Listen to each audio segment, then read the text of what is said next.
معزز حاضرین و سامعین نظام، السلام علیکم ورحمۃ اللہ وبرکاتہ۔ ہمارا درس قرآن سورۃ الفرقان کی آیت نمبر 30 سے انشاءاللہ العزیز آغاز ہوگا۔ اللہ رب العالمین جل جلالہ وعم نوالہ نے ارشاد فرمایا کہ وقال الرسول یا ربی، اور رسول نے عرض کیا یا ربی کہ اے میرے رب۔ یہاں مراد یہ ہے کہ اللہ کے رسول صلی اللہ علیہ وآلہ وسلم یا تو اپنے زمانے میں اللہ تعالیٰ سے یہ بات عرض کی تھی، یا پھر اللہ کے رسول صلی اللہ علیہ وآلہ وسلم میدان محشر میں اپنے رب سے یہ بات عرض کریں گے، اور یہ جو بات عرض کریں گے یہ ایک شکایت کے انداز میں ہے۔ تو اللہ کے رسول صلی اللہ علیہ وآلہ وسلم عرض کریں گے کہ ان قومی اتخذوا ھذا القرآن مہجورا، کہ اے میرے رب، میری قوم نے اس قرآن کو چھوڑنے کے قابل ٹھہرا لیا۔ یعنی یہ جو قرآن آیا تھا کہ میری قوم اس کو اپناتی، تو میری قوم نے کیا کرا؟ اس کو چھوڑ دیا، اس کو اپنایا نہیں۔ یعنی قرآن آیا تو تھا کہ اس سے ہدایت لیتے، اس سے رہنمائی لیتے، اس سے رشد انسان کو نصیب ہوتی، مگر انہوں نے قرآن سے ہدایت نہیں لی، قرآن سے رہنمائی نہیں لی۔ تو قرآن سے جب ہدایت نہیں لیا، رہنمائی نہیں لیا، تو اللہ کے رسول صلی اللہ علیہ وسلم اپنے رب سے شکایت کر رہے ہیں اپنے قوم کی، اور یہاں قوم سے مراد جو کفار مکہ ہیں ان کی طرف نسبت ہے کہ اس میری قوم نے قرآن کو کیا کر دیا؟ چھوڑ دیا۔ جس کام کے لیے قرآن نازل ہوا انہوں نے قرآن سے وہ کام نہیں لیا، بلکہ معاذ اللہ قرآن کے کلمات کو انہوں نے جادو تک کے کلمات کا کہنا شروع کر دیا۔ تو یہ ضروری ہے کہ جو چیز جس کام کے لیے بنائی جاتی ہے تو اس چیز کے ساتھ انصاف کا تقاضا یہ ہے کہ اس کو اسی کام میں استعمال کی جائے۔ یہ ایک تقاضا ہے انصاف کا۔ اگر کوئی چیز بنائی کسی کام کے لیے گئی ہو اور اس کا استعمال کسی اور کام میں کیا جائے تو یہ انصاف نہیں ہوتا، پھر یہ ظلم ہوتا ہے۔ تو اسی لیے قرآن جس کام کے لیے آیا ہے قرآن سے وہی کام لیا جائے، یہ قرآن کے ساتھ انصاف ہے۔ اس سے ہٹ کر اگر کسی اور چیز میں استعمال کیا جائے تو پھر یہ اس کے لیے ظلم ہوگا، انصاف نہیں ہوگا۔ تو یہ تو کفار مکہ کا سلوک تھا کہ انہوں نے اس سے رہنمائی نہیں لی، بلکہ معاذ اللہ جادو وغیرہ کے کلمات کہنا شروع کر دیا۔ مگر یہاں مسلمانوں کو بھی غور کرنے کی ضرورت ہے، ہمیں بھی سوچ بچار کرنے کی ضرورت ہے کہ قرآن آج دیکھیے نا، عام طور پر کیا ہوتا ہے، بچے کی ولادت ہوتی ہے تو وہ جناب قرآن سے نام نکال کر دے دیجیے۔ تو کیا قرآن اس لیے نازل ہوا کہ اس سے تم نام نکالتے جاؤ؟ کیا قرآن نام نکالنے کے لیے نازل ہوا ہے؟ نہیں، قرآن تو اس لیے نازل نہیں ہوا۔ اور بھی بہت ساری چیزیں آپ دیکھیے نا، ہمارے یہاں ایک رسم ہے کہ جب گھر سے بیٹی رخصت ہوتی ہے تو عین رخصت کے وقت کیا کرتے؟ اس کے سر پہ قرآن رکھ دیتے ہیں۔ قرآن سے برکت حاصل کرنا اچھا ہے، ہاں اس کا انکار نہیں ہے، اس سے برکتیں بہت ملتی ہیں، بہت فوائد حاصل ہوتے ہیں، لیکن قرآن کے نزول کا یہ مقصد نہیں ہے کہ صرف اسی کام کے لیے استعمال کیا جائے۔ پورے شادی کے ایام میں پوچھے گھر والوں سے کہ قرآن پڑھا ہے؟ جو لوگ عام دنوں میں قرآن کی تلاوت بھی کرتے ہیں، شادی کے دنوں میں وہ بھی چھوڑ کے بیٹھ جاتے ہیں۔ تو عام وہ تو نہیں ہو رہا جس کام کے لیے قرآن اتارا، اب استعمال کہاں ہو رہا ہے؟ جناب وہ گانا تھوڑا روک دو، گانا 10 منٹ کے لیے بند کر دو، اب وہ رخصتی ہو رہی ہے، وہ سر کے اوپر نہ قرآن لے کے چلنا ہے۔ تو قرآن اس لیے تو نازل نہیں ہوا، تو ہم بھی تو پھر اس کے ساتھ کہیں ظلم تو نہیں کر رہے ہیں، کیونکہ قرآن نازل کیا ہوا؟ فرمایا کتاب انزلناہ الیک، اے محبوب یہ کتاب ہے، ہم نے آپ کی طرف اس کو نازل کرا ہے۔ کیوں نازل کرا؟ لِتُخْرِجَ النَّاسَ مِنَ الظُّلُمَاتِ إِلَى النُّورِ، تاکہ لوگ اس سے ہدایت لیں اور تاریکیوں سے نکل کر روشنیوں کی طرف آ جائیں، کفر کی تاریکیوں سے، جہالت کی تاریکیوں سے، بدعقیدگی کی تاریکیوں سے، بدعمالی کی تاریکیوں سے نکل کر اسلام کی بہترین روشنی کے اندر آ جائے۔ قرآن تو اس لیے کہ اس سے ہدایت حاصل کی جائے۔ تو یہ جو قرآن کا مقصد اصلی ہے، وہ مقصد اصلی یہی ہے کہ قرآن صحیفہ ہدایت ہے، یہ ہمیں روشنی دے رہا ہے، زندگی کے ہر قدم پر یہ ہماری رہنمائی کر رہا ہے۔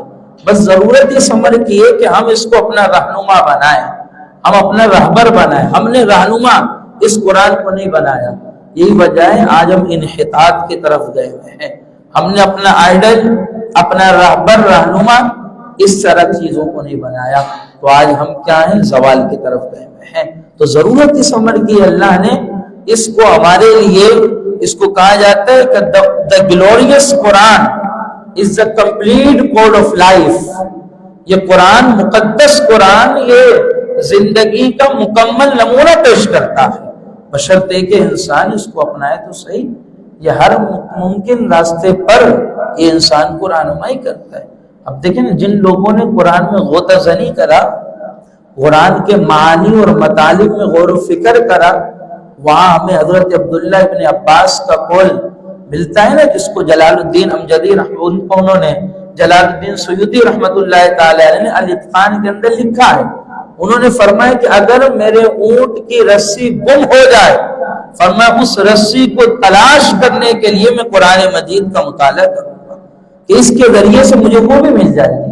قرآن کے اندر تو اللہ نے اس قدر علوم و معارف، اس قدر اللہ تعالیٰ نے ہدایت رکھا ہوا ہے۔ تو قرآن کے نزول کا مقصد اصلی وہ یہی ہے کہ اس سے ہدایت حاصل کیا جائے، تو ہمیں اس کی طرف بھی غور و فکر کرنا چاہیے۔ ہمارے معاشرے کے اندر یہ تو ہے کہ ہم اپنے بچوں کو قرآن ناظرہ پڑھاتے ہیں، قرآن حفظ کرواتے ہیں، لیکن یہیں تک رک نہیں جانا چاہیے۔ ہم یہاں رک جاتے ہیں بس کہ جناب اب قرآن بچے نے حفظ کر لیا، اب آخرت میں ہمارے سروں پر تاج آ جائے گا، بس ہم جنتی ہو گئے، اب ہمیں کوئی ضرورت نہیں۔ ابھی تو اس کے حجی کا قدم ہے، اب تو اصل دروازہ ہے، ابھی تو وہ مشق تھی، یہ پریکٹس کا وقت تھا، اب تو میدان عمل میں کودنے کا وقت آیا۔ تو جو آغاز تھا ہم نے اس کو انتہا سمجھ لیا، جو ابتدا تھی ہم نے اس کو انتہا سمجھ لیا، تو ابھی تو آغاز، ابھی تو اور بچوں کو آگے کرنا تھا کہ میاں اب جاؤ قرآن کے معنی کو سیکھو، مطالب کو سیکھو۔ بہت سے لوگ آتے ہیں نا، والدین وغیرہ، کہ ہمارا بچہ لاپرواہ ہو گیا ہے، ماں باپ کے نہیں سنتا، یہ نہیں کرتا، وہ نہیں کرتا، تو دعائیں دینے کے ساتھ ساتھ اس کو نصیحت بھی کرتے ہیں کہ جب تربیت کا وقت تھا تو آپ نے ان کو بتایا تھا کہ قرآن کے اندر اللہ تعالیٰ نے ماں باپ کے آداب کے متعلق کیا کلام فرمایا ہے، حدیث کے اندر بتایا تھا؟ نہیں بتایا تھا جناب، ہم نے تو بس کیا کرا، وہ دن کے اندر بچہ گھر میں اماں کو سونے نہیں دیتا تھا، تو ہم نے سادہ سا حل نکال دیا کہ بچے کو جا کے مدرسے کے اندر داخل کر دو، کہ کم از کم 2 سے 4 بجے پڑھنے تو جائے گا، اور گھر کے اندر اماں سکون سے سو لے گی، کم گھر کے کام وام کر لے گی۔ تو ہم نے جب دین اس انداز میں اپنے بچے کو دیا تو اسی انداز میں اس نے لے لیا۔ بس سیدھی سی بات ہے، آپ اپنے بچے کو کوئی چیز دو اور اس چیز کو حقارت سے دو، وہ اس کو حقیر ہی سمجھے گا، کبھی اس کو معزز نہیں سمجھے گا۔ آپ دیکھیں نا، ہمارے یہاں بعض دفعہ ایسا ہوتا ہے، کچھ رشتہ دار ایسے ہوتے ہیں کہ ابا کی لڑائی اس رشتہ دار سے ہماری پیدائش سے پہلے کی چل رہی ہے، ہمیں حقیقت بھی نہیں پتہ کیا ہوا تھا کیا نہیں ہوا تھا، مگر پیدائش کے بعد ابا کے منہ سے اس کے لیے صرف برائی سنتے ہیں بس، تو ہمارے دل میں اس کی نفرت بیٹھ گئی، ختم بات۔ سیدھی سی بات ہے، اگر کوئی ابا کی نگاہ میں اچھا ہو، صبح شام ابا اس کی تعریفیں کرتے ہوں، ہمیں اس کی حقیقت کا نہیں پتا، مگر اس کے متعلق ہمارے ذہن میں کیا بیٹھ جائے گا، یہ بڑا ہی معزز آدمی ہے، بڑا ہی قابل عزت آدمی ہے۔ تو ایسے ہی ہم بچوں کو جس طرح ہم نے دین دیا، بچوں نے اس طرح لے لیا، ہم نے اس کو دیا اس طرح، بھائی ٹائم پاس کی چیز ہے، بس اس نے ٹائم پاس ہی کو لے لیا، بس ختم بات، وہ بھی ٹائم پاس کر کے بیٹھ گیا۔ تو دین زبان پہ تو آ گیا، قرآن تو پڑھنا آ گیا، مگر وہ قرآن جو دل کے اندر اترنا تھا وہ نہیں آیا، کیونکہ ہم نے اس کو قابل عزت طریقے سے نہیں دی۔ حضرت عبد الوہاب شعرانی رضی اللہ تعالیٰ عنہ تھے، انہوں نے اپنے بچے کو مدرسے کے اندر داخل کروایا تو ان کے استاذ نے ان کو چند صورتیں یاد کرائیں. جب چند صورتیں یاد کرائیں تو حضرت عبدالوہاب شعرانی رحمۃ اللہ تعالی علیہ نے ان کے استاذ کے لیے خوب بھاری برقم تحائف کا انتظام کیا اور استاد کو جا کے وہ تحفہ دے دیا. اب استاد بھی بڑا پریشان، اس نے کہا کہ اتنا بھاری تحفہ کس حوالے سے؟ کہا کہ تم نے میرے بچے کو چند صورتیں یاد کرائی ہیں. تو استاد بھی کہا کہ بھائی میں نے کوئی اتنا بڑا تیر تو نہیں مارا، چند صورتیں تو یاد کرائی ہیں. حضرت عبدالوہاب شعرانی نے فرمایا کہ تمہیں نہیں پتا کہ تم نے کتنا بڑا کارنامہ انجام دے دیا ہے کہ یہ چند صورتیں جو تم نے پڑھائی ہیں، یہ چند صورتیں پڑھانے سے تم نے اس کے اندر قرآن کی روح کو اتار دیا ہے.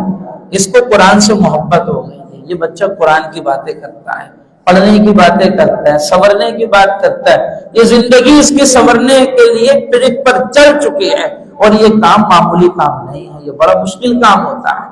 تو یہ معاملہ ہوتا ہے کہ جب ہمارے اسلاف قرآن کے ساتھ اس طرح خود بھی جڑے ہوئے تھے، اپنے بچوں کو بھی قرآن کے ساتھ جوڑا ہوا تھا، ہمارے ماحول بھی درست تھے، ہمارے طور طریقے اور انداز وغیرہ بھی سب درست تھے. تو ہمیں ضرورت ہے کہ ہم قرآن کو فقط ظاہری رسم سے نکالیں اور ظاہری رسم سے نکال کر حقیقت کی دنیا کے اندر آئیں.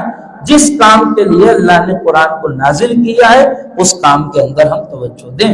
باقی ظاہری فضائل سے، ظاہری برکات سے، ظاہری طور پر جتنے فیوز ہوتے ہیں ان سے کوئی انکار نہیں کرتے. اس کی برکتیں بے شمار ہیں، بے شمار برکتیں، مگر سمجھنے کی ضرورت ہے کہ برکتوں کے ساتھ ساتھ حرکتوں کا ہونا بھی ضروری ہے. جبھی کہ محنت میں ہی برکت ہوتی ہے، حرکت میں برکت یعنی محنت میں برکت، بغیر محنت کے کوئی برکت بھی نہیں ہوتی ہے.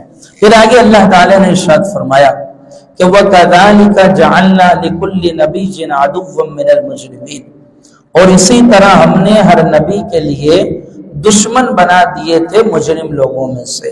یعنی اللہ کے رسول صلی اللہ علیہ وسلم کو اللہ تعالیٰ دلاسا دے رہا ہے، تسلی دے رہا ہے. اے محبوب، اگر یہ ابو جہل، ابو لہب، عقبہ بن ابی معیط یہ لوگ آپ کو تنگ کر رہے ہیں تو آپ تنگ دل مت ہو جائیے. یہ تو تسلسل چلتا رہا انبیاء کے ساتھ کہ ہم نے حضرت موسیٰ کو بھیجا تو اس کے مد مقابل فرعون آ کے کھڑا ہو گیا، ابراہیم کو بھیجا تو مد مقابل نمرود آ کے کھڑا ہو گیا. تو یہ تو ظاہر سی بات ہے، اگر سامنے والا دشمن کمزور ہو تو ہماری طاقت کا اندازہ تھوڑی ہوگا. طاقت کا اندازہ کب ہوتا ہے؟ جب سامنے والا دشمن بہت مضبوط ہوتا ہے اور اب بندہ غالب آ جائے، اب پتہ چلتا ہے کہ اس کے اندر طاقت اور قدرت کتنی ہے. تو محبوب تنگ دل نہ ہو جائیے، یہ تو آپ کی طاقت کے اظہار کے لیے ایسے لوگ ہیں تاکہ ہم دکھا تو سکے کہ میرے محبوب کے کمال کا عالم کیا ہے. تو آپ اس سے پریشان نہ ہوئیے. پھر فرمایا وَكَفَى بِرَبِّكَ هَادِيًا وَنَصِيرًا، فرمائے کہ اور تمہارا رب کافی ہے ہدایت کرنے اور مدد دینے کو.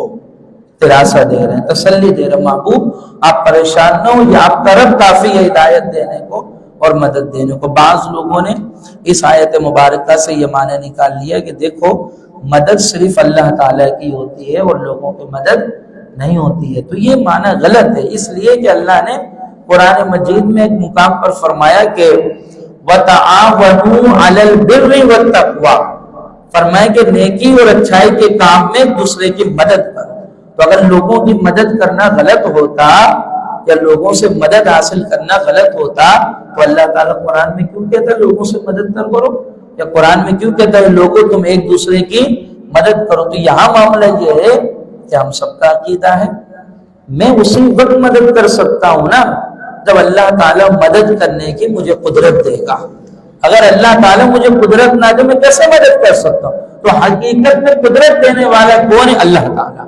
بس جو بھی مدد کرتا ہے وہ اللہ کی دی ہوئی قدرت سے مدد کرتا ہے. یہاں تک کہ ہمارا عقیدہ ہے کہ اللہ کے رسول صلی اللہ تعالی علیہ وآلہ وسلم بھی جو مدد کرتے ہیں وہ اللہ تعالیٰ کی دی ہوئی طاقت اور قدرت سے ہی مدد کرتے ہیں.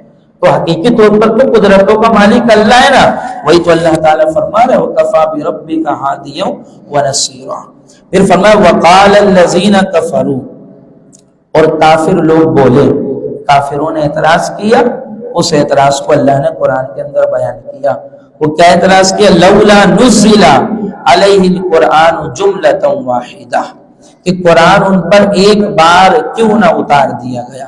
یہ تو آپ کو معلوم ہے کہ قرآن تھوڑا تھوڑا 23 سال کے عرصے میں نازل ہوا ہے، حالانکہ اس سے پہلے جو کتابیں تھی جیسے توریت ہے، انجیل ہے، تو اس طرح وہ نازل نہیں ہوئی تھی۔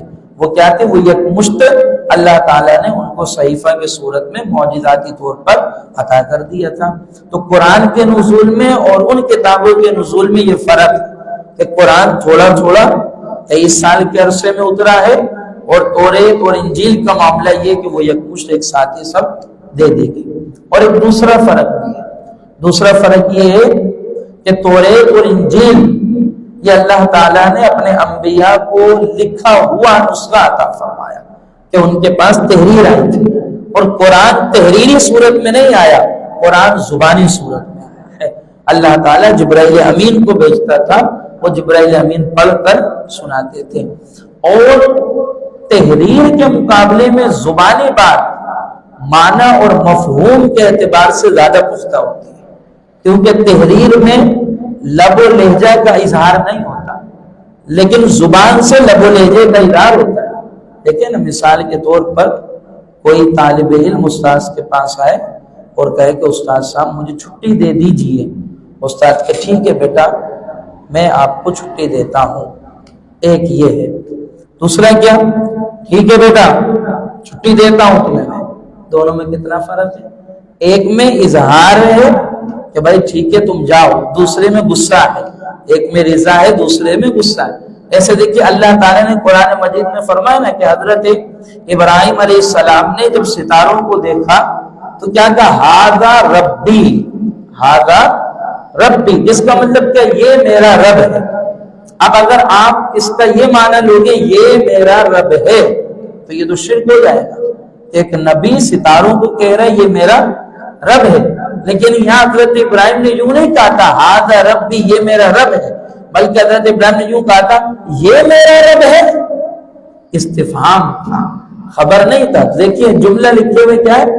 ہاذا ربی، لکھنے میں کیا ہے؟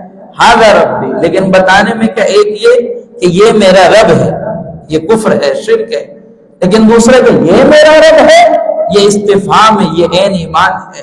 تو حضرت ابراہیم کا معاملہ دوسرا والا تھا، یہ میرا رب ہے، بھلا یہ میرا رب ہو سکتا ہے؟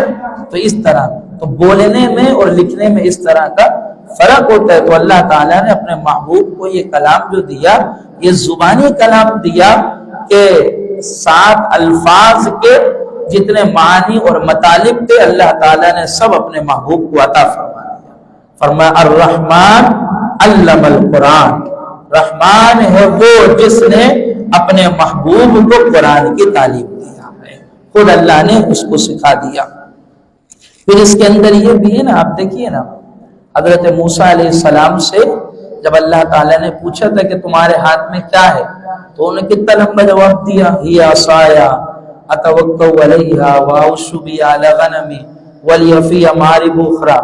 بات تو یہی پوری ہو گئی تھی، ہی عصایا، سوال تھا نا تمہارے ہاتھ میں کیا ہے، تو جواب دی یہ میرا عصا ہے، بات مکمل، جتنا سوال اتنا جواب۔ لیکن آگے حضرت موسیٰ کیا کرے؟ اتوکل علیہا، کہ اس عصا سے میں کبھی ٹیک لگا لیتا ہوں، واعوذ بہا علی غنمی، اور کبھی اس سے اپنی بکریاں چرا لیتا ہوں، ولی فیہا مآرب اخری، اور بہت سارے کام کرتا ہوں۔ تو میاں سوال تو صرف اتنا تھا کہ تمہارے ہاتھ میں ہے کیا، تو اس کا اتنا جواب تھا میرا عصا ہے۔ یہ تو سوال ہی نہیں کیا تھا کہ تم اس سے کرتے کیا ہو۔ تو حضرت موسیٰ نے یہ کیوں بتایا کہ میں اس سے یہ کرتا ہوں؟ ظاہری اعتبار سے تو توہین ہے، بڑا جتنا سوال کرے جواب اتنا ہی دینا چاہیے، یہ ادب کا تقاضا ہے۔ لیکن اللہ سوال کر رہے تمہارے ہاتھ میں ہے کیا، جواب اتنا پورا ہی عصا ہے، یہ میرا عصا ہے، لیکن پھر بتایا اس سے میں یہ کرتا ہوں، اس سے میں یہ کرتا ہوں، اس سے میں یہ کرتا ہوں۔ تو علماء نے لکھا وجہ یہ تھی کہ حضرت موسیٰ علیہ السلام اللہ کے کلیم تھے، کلیم اللہ تھے نا، اللہ سے ہم کلام ہوتے تھے، تو ہم کلامی کی لذت کے حصول کے لیے حضرت موسیٰ علیہ السلام نے اس وقت کو زیادہ بڑھا دیا تاکہ ہم کلامی کی لذت مجھے زیادہ دیر تک نصیب ہو جائے۔ تو قرآن اگر یک بارگی نازل ہوتا، ایک دن میں پورا دے دیا جاتا، تو وہ جو 23 سال کی لذتیں تھیں وہ کہاں سے نصیب ہوتی، وہ کہاں سے ملتی؟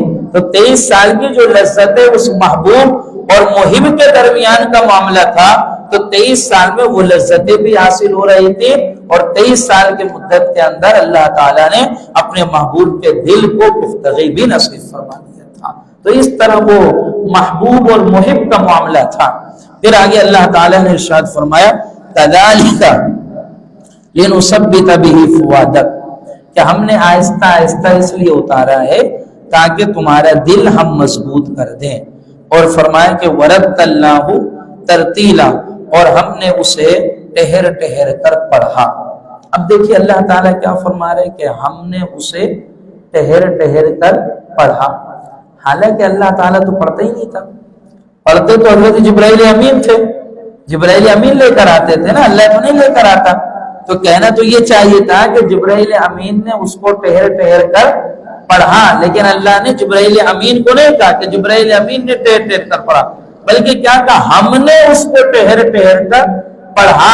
تو اللہ تعالیٰ خود کہہ رہا ہے نا کہ میں اپنے محبوبوں کے کام کو اپنا کام کہتا ہوں، میں اپنے محبوبوں کے افعال کو اپنا افعال کہتا ہوں۔ تو کوئی بندہ اللہ کا محبوب کسی کی مدد کر دے تو وہ مدد حقیقت میں اس کی نہیں ہوتی، وہ مدد حقیقت میں اللہ کی کرنا ہوتا ہے۔ تو جس طرح اللہ تعالیٰ نے جبرائیل امین کے فعل کو اپنے فعل کا اللہ تعالیٰ کی عادت کریمہ ہے کہ وہ اپنے محبوبوں کے کام کو اپنا ہی کام کہتے ہیں۔ جیسے ہمارا کوئی دوست سے کوئی پنگا ہو جائے تو ہم کیا کہتے ہیں، تو ہم سے الجھ کے دکھا، تو بھائی تم سے تو الجھے ہی نہیں ہے، الجھے تو تمہارے دوست سے، تو تم یہ کیوں کہہ رہے ہو ہم سے الجھ کے دکھا؟ بھائی وہ میرا دوست ہے، اس کے معاملات کیا ہے، میرے ہی معاملات ہیں، وہ اگر پھنسے گا میں بھی پھنس جاؤں گا، اگر اس کو تکلیف ہوگی مجھے بھی تکلیف ہوگی، وہ خوش ہوگا تو میں بھی، ہم بھی دنیا کے اندر اس طرح کرتے ہیں نا، جب بات محبوبوں کی آتی ہے تو تنا نہیں چھوڑتے، پھر اس کے کام کو اپنا کام۔ تو اللہ تعالیٰ بھی اپنے بندوں سے اس طرح محبت کا اظہار کرتا ہے۔ کام تو جبرائیل امین کا تھا، مگر اللہ نے کیا کرا، ہم اس کو ٹہر ٹہر کر پڑھتے ہیں۔ اور ادھر سے ایک نقطہ یہ بھی علماء فرماتے ہیں کہ قرآن کی تلاوت بھی ٹہر ٹہر کر کرنا چاہیے، یعنی ایسا نہیں بس اتنی اسپیڈ سے کر دیا کہ کچھ بھی نہیں سمجھ میں آ کے دے رہا، تو ایسے نہیں کرنا، بلکہ بعض علماء نظام نے تو مکروہ بھی لکھا ہے کہ کوئی بندہ اگر ایک دن میں پورے قرآن کی تلاوت کرتا ہے تو بعض علماء نے مکروہ بھی لکھا ہے، وہ اس وجہ سے کہ پورے قرآن کی تلاوت جب کرے گا ایک دن میں تو ہو سکتا ہے وہ ٹہر ٹہر کر پڑھنے کا اہتمام نہ کرے، لہٰذا اگر کوئی بندہ ٹہر ٹہر کر پڑھتا ہے، ٹہر ٹہر کر پڑھنے کا اہتمام کرتا ہے، تو پھر اس کے لیے کوئی کراہت اور کوئی ممنوع نہیں ہے۔ پھر آگے اللہ تعالیٰ نے فرمایا وَلَا يَأْتُونَكَ بِمَثَلٍ إِلَّا جِئْنَاكَ بِالْحَقِّ وَأَحْسَنَ تَفْسِيرًا، فرمایا اور وہ کوئی کہاوت تمہارے پاس نہیں لائیں گے مگر ہم حق اور اس سے بہتر بیان لے کر آ جائیں گے۔ یعنی یہاں مراد یہ ہے کہ وہ جب بھی ہے محبوب تمہارے پاس کوئی اعتراض لے کر آئیں گے تو آپ پریشان نہ ہوئیے گا، ہم اس اعتراض کا بہترین جواب انہیں دے دیں گے۔ اب آپ دیکھیں یہاں بھی اللہ تعالیٰ نے یہی اسلوب اپنایا، اعتراض کس پہ ہو رہا ہے، حضور پر ہو رہا ہے تو جواب بھی حضور دے نا، اگر فرمایا نہیں میرے محبوب پر اعتراض ہوگا، یہ محبت کا تقاضا ہے کہ جواب محبوب نہیں، جواب محبت کرنے والا دے گا، اس محبوب کا خدا جواب دے گا۔ پھر فرمایا الذین یحشرون علی وجوہہم الی جہنم، اور وہ جو جہنم کی طرف ہانکے جائیں گے اپنے منہ کے بل، اولئک شر مکانا واضل سبیلا، ان کا ٹھکانہ سب سے برا اور وہ سب سے گمراہ ہیں۔ یعنی یہ کافروں کے متعلق تھا ہے نا کہ کافر اعتراض کرتے ہیں، کافر یہ باتیں کرتے ہیں، تو فرمایا اللہ تعالی نے ان کا حشر کیا ہوگا کہ ہم کیا کریں گے، ان کو منہ کے بل گھسیٹتے ہوئے لے جا کے جہنم کے اندر پھینک دیں گے۔ اچھا یہ بات ذہن نشین رکھیے گا کہ اللہ تعالی جو عذاب کافروں کے لیے خاص کرتا ہے نا، پھر اللہ تعالیٰ وہ عذاب پھر کسی مومن کو نہیں دیتا ہے۔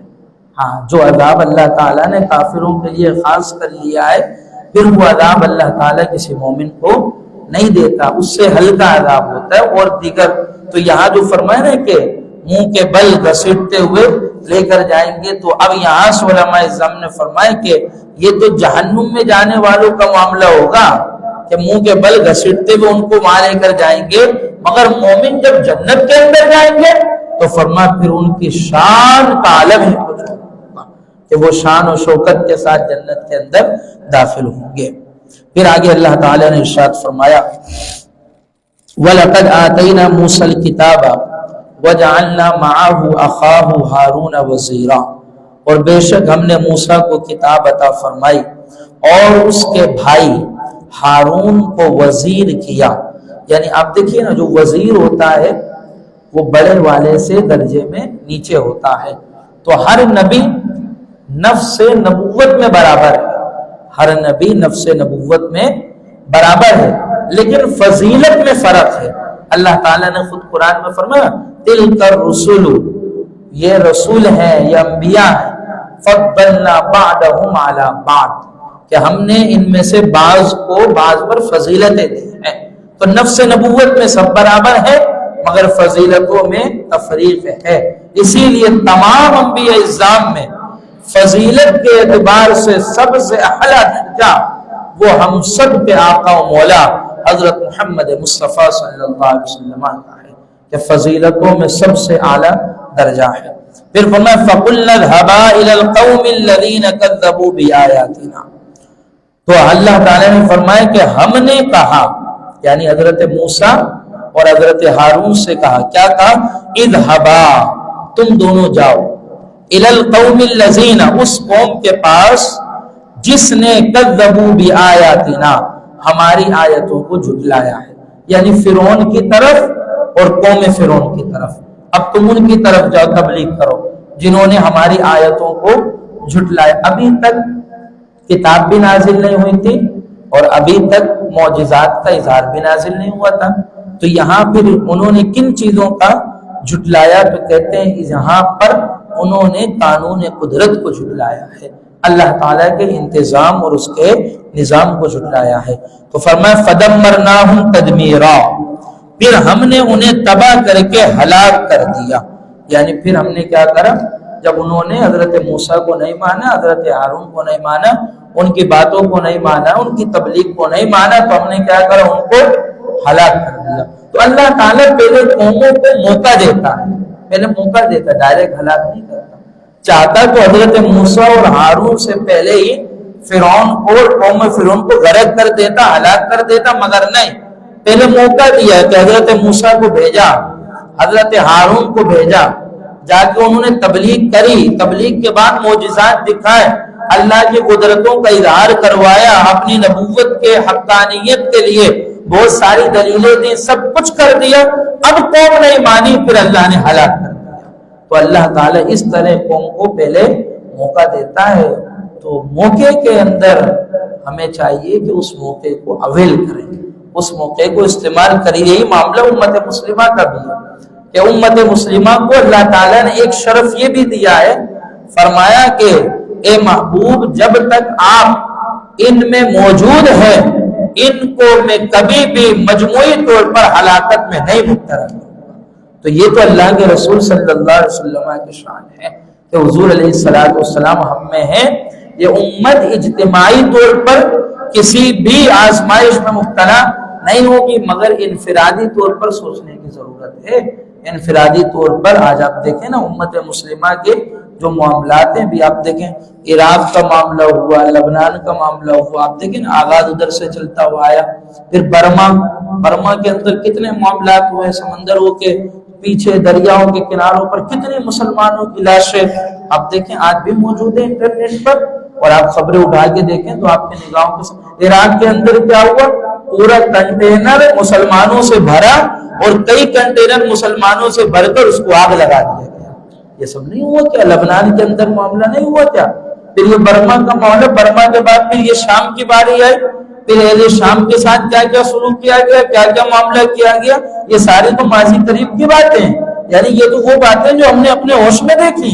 پھر ابھی آپ دیکھیں فلسطین کے اندر کیا معاملہ چل رہا ہے، غزہ کے اندر کیا معاملہ. قانون ہے، یہ دنیا کا بنایا ہوا قانون ہے کہ اگر ایک ملک دوسرے ملک سے لڑے گا تو لڑائی میں بھی ایک ملک دوسرے ملک کے مستشفیٰ یعنی ہاسپٹل کو نقصان نہیں پہنچائے گا. یہ قانون ہے، یہ عالمی قانون ہے کہ جو بھی ہوگا آپ دوسرے لوگوں کو نقصان پہنچائیں گے، وہاں کے ہاسپٹل کا نقصان نہیں پہنچائیں گے. مگر آپ دیکھیے غزہ کے اندر کیا ہوا، پورے ہاسپٹل کو اڑا دیا گیا، پورے ہاسپٹل، پورے سب لوگ خاموش ہیں سب لوگ. اور ہمارے لوگوں کو کیا کر دیا، ہمارے لوگوں کو ایک منجن دے دیا یا ایک چونا دے دیا بس.